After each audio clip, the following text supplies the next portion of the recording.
Assalamualaikum warahmatullahi wabarakatuh. We are from Astagfirullah. Hi everyone. Lupa. Yeah. Assalamualaikum warahmatullahi wabarakatuh. Hi everyone. We are from Magister Civil Engineering Mercu Buana University. We will present our group task for strategic management course about the cognitive school.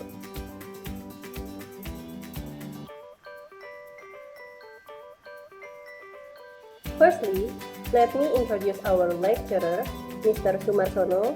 We call him Kak Sono. Hi Kak Sono. And then myself, my name is Marsha Enrica, and my friends. Hi, my name is Indri Yani Stuti. Hello, my name is Nelokis Maningtia. My name is Kartika Sri Rahayu. Okay, let's restart.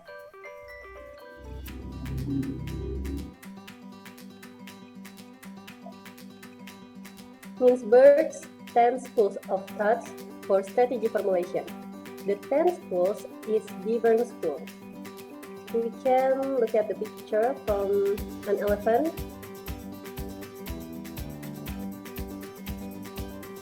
And then the design school, look before you leap. The planning school, a stitch in time saves 9. The positioning school, nothing but a fax ma'am. The entrepreneurial school, take us to your leader. The cognitive school is the topic we will discuss about. I'll see it when I believe it. The learning school, if at first you don't succeed, try again. The power school, look out for number 1. The cultural school, an apple never falls far from the tree. The environmental school, it all depends. And last, the configuration school, to everything there is a season.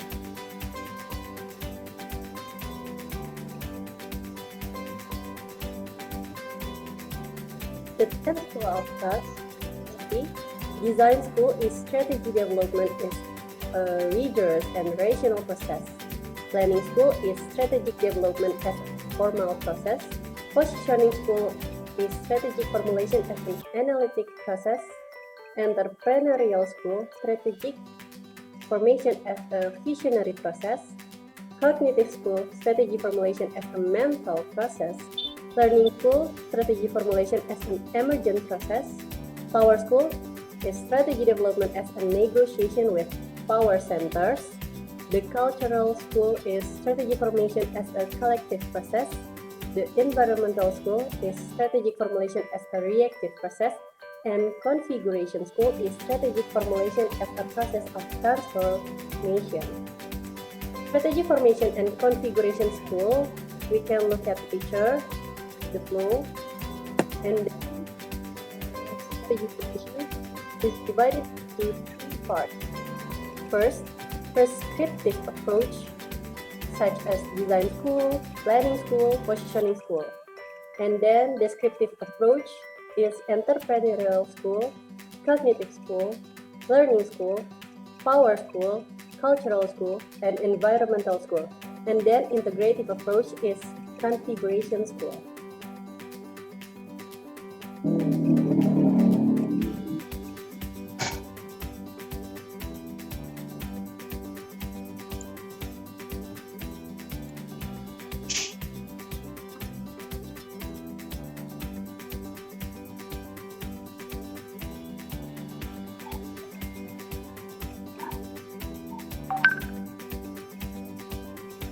Strategic management, correlation between the 10 dominant strategy schools, internal process, and external world is from comprehensible controllable into unpredictable confusing, and rational to natural. And then for it is making connections, asking questions, clarifying and monitoring, creating mental images, determining importance and summarizing, making inferences and predictions.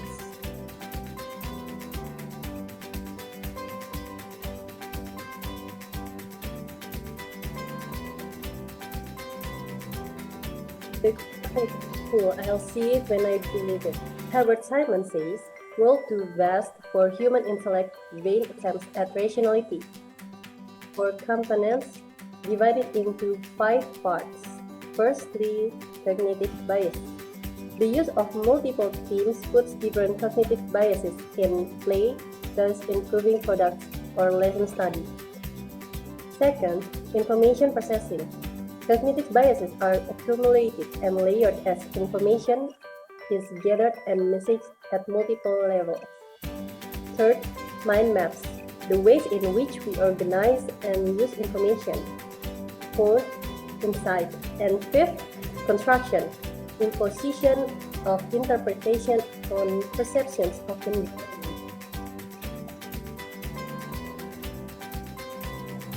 Firstly, strategy formation is a cognitive process that takes place in the mind of the strategist. Second, strategies emerge as perspectives, concepts, maps, schemas, and frames that shape how people deal with input from the environment. Third, objective wing inputs flow through distorting filters. Subjective wings to external inputs only interpretations of perceptions.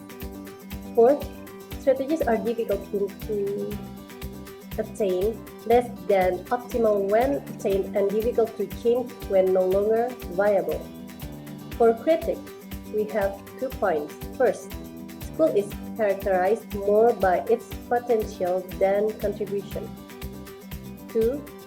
Need treatment of experiential wisdom, creative insight, and intuitive synthesis. And for application, it provides interesting perspective, but few useful tools. Okay, that's all from me. And Kartika, your turn.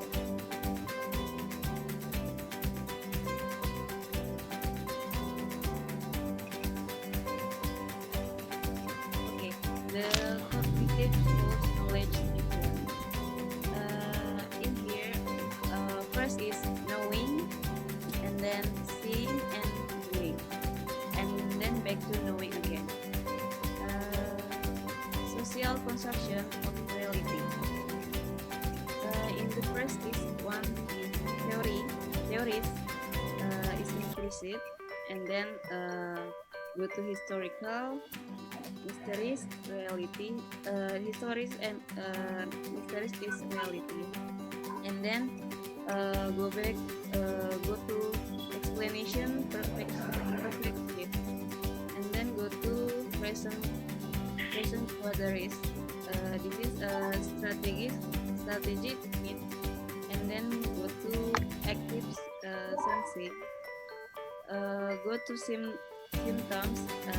This is input from the environment. This is from scientific construction of reality. Future problems is science.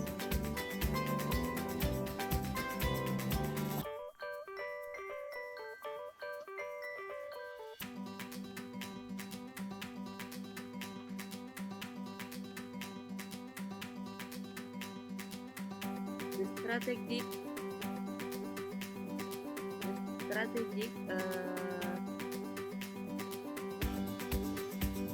and integrative framework. This is analysis, environment, factor, and A2 is organization factor, A3 is individual factor, A4 is decision specific factor. In structure is B1 is organization identity, B2 is strategy frames, B3 is organization routine, and then go to process is strategy formulation. First, you must do scanning, and then sense making, and then go to decision making, and this is back to scanning again, and to strategy implementation. First is sense giving, and then go to issue ceilings, and then go to sense making, and then back to again go to sense giving. C3 is organization learning. C4 is strategic change. From this structure, go to D1 process outcomes, and then from process outcomes back to again to structure. And after process, go to D outcomes, D2 strategic action, and then D3 economic outcomes is back to again to process.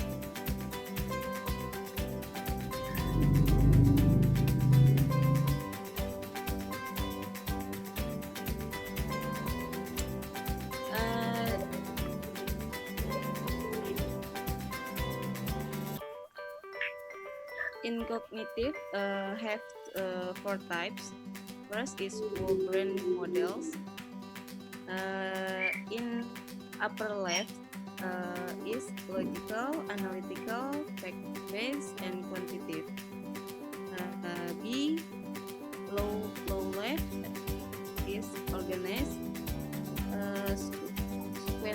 squintile, length, and detail. B is lower right is interpersonal, feeling based, kinesthetic, and emotional. And D is upper right is holistic, intuitive, integrating, science, synthesizing. Type 2 is Johari Windows. Johari Windows is first is frigate, known only to myself. And 2 arena is known to all. 3 is unknown, known to no one. And 4 blind spot, known to over. And type 3 is good thing. 4 is cognitive bias, and 5 is measure and drag types indicator.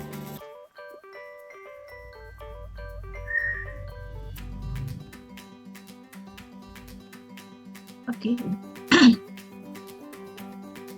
For the next is basic model. The first is mapping. As essential prerequisite for strategic cognition is the existence of mental structures to organize knowledge. Maps, frames, schemas carried around by everyone. The concept a timeline. A strategy is a concept and so to draw on an old term from cognitive psychology. Strategy making is concept a timeline, intuition insight. The construction of cognition. They are studied as interpretation, psychological frames, manager-made average, repertoire of frames, conception of the environment. So the conclusion are decision-making does become not so much rational as a vile effort to be rational. Distortions can affect acquisitions and investment decisions. Research on judgmental biases and the strategies differ in cognitive styles, Meyer-Prince. So the next is information processing. It's a parallel process model of strategic decision making.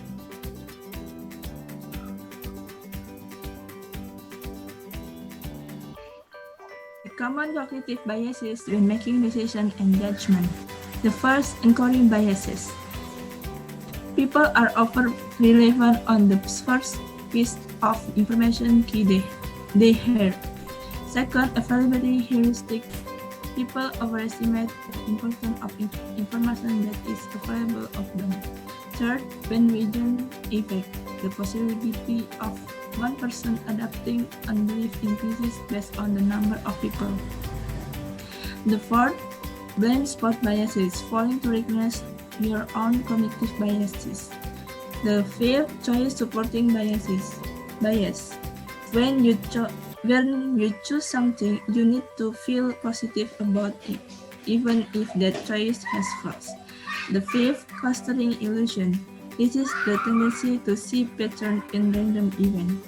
The seventh, confirmation bias. We tend to listen only to information that confirm our preconceptions. 8. Conservation bias, where people favor prior evidence over new evidence of information that has emerged. 9. Information bias, the tendency to seek information when it does not affect action. 10. Ostrich effect, the decision to ignore dangers of or negative information by burning one head in the sun. 11. Outcome bias, judging a decision based on the outcome. 12. Overconfidence. Some of us are too confident about our ability and discard ability. Next.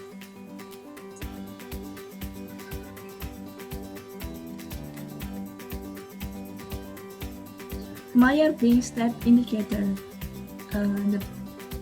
The personality types key, they are extrovert and introvert. So information input, they are sensor and intuitive.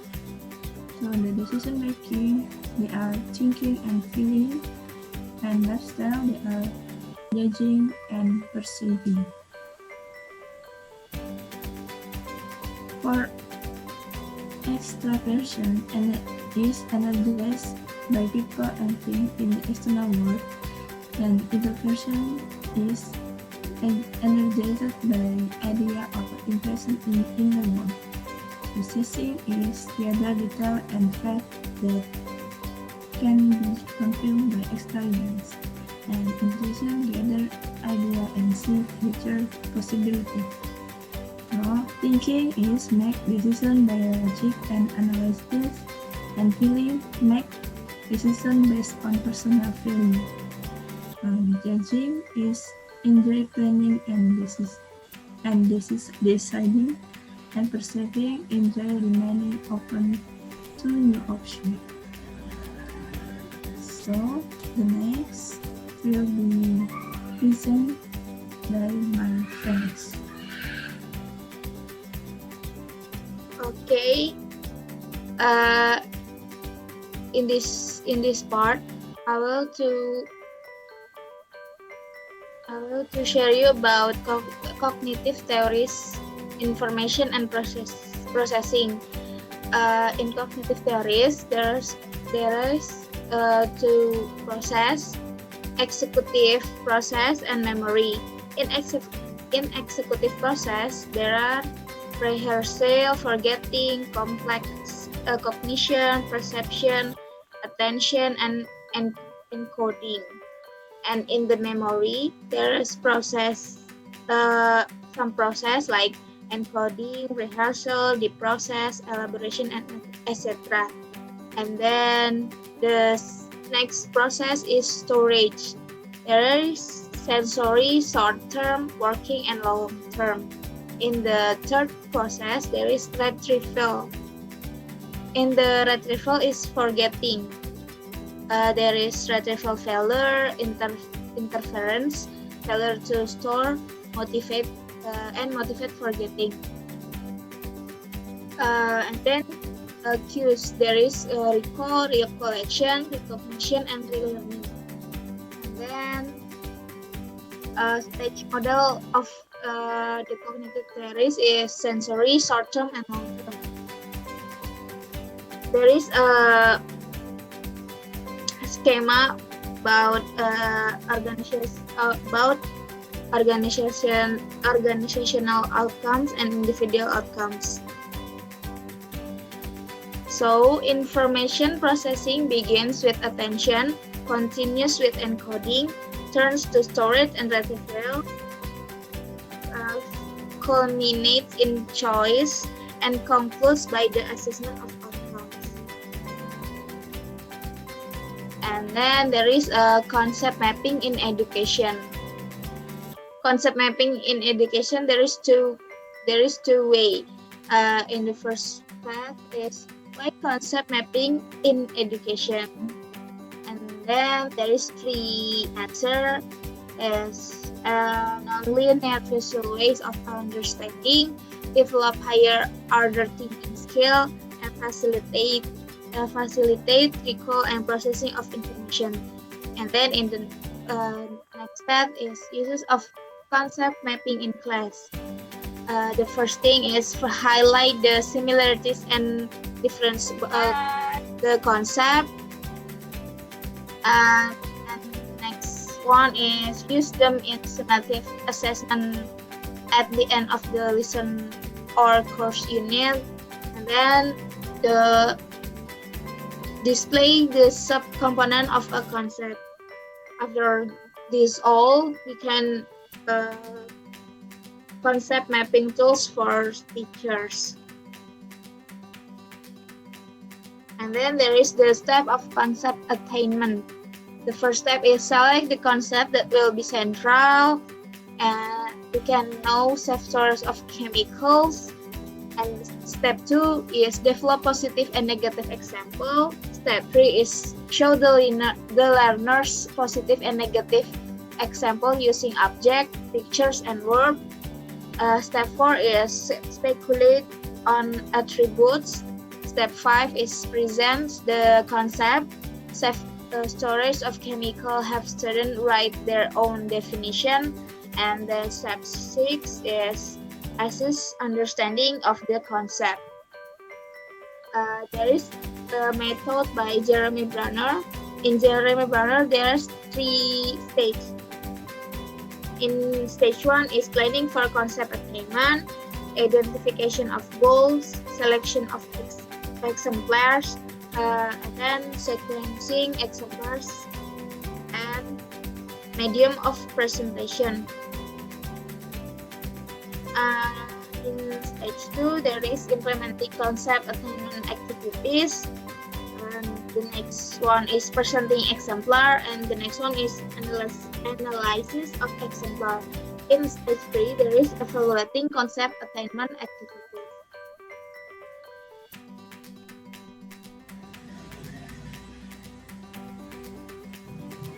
Okay, that's all from us.